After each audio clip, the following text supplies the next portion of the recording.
Matagumpay na isagawa ng RPSB Team Baaw ang ikasyam na lingguhang tutorial session ng programang Ang Teacher Kong Pulis na naglayong palawakin ang kaalaman at kakayahan ng mga kabataan sa komunidad.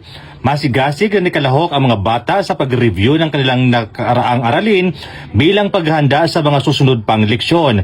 Bukod dito, nagkaroon din ng coloring activity na nagbigay daan upang higit nilang maipakita ang kanilang pagkamalikhain at mapaigting ang kanilang focus sa mga gawain.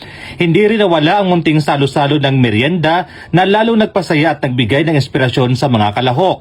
Ayon sa mga nagpapatupad ng programa, ang simpleng pagbibigay ng oras at atensyon sa mga bata ay malaking hakbang upang mahubog ang kanilang disiplina, kooperasyon at pagmamahal sa pag-aaral.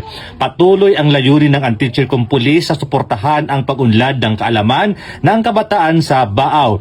Sa pamamagitan ng ganitong inisyatiba, pinatitibay ang ugnayan ng kapulisan at komunidad tungo sa mas maliwanag at mas maunlad na kinabukasan para sa mga kabataan.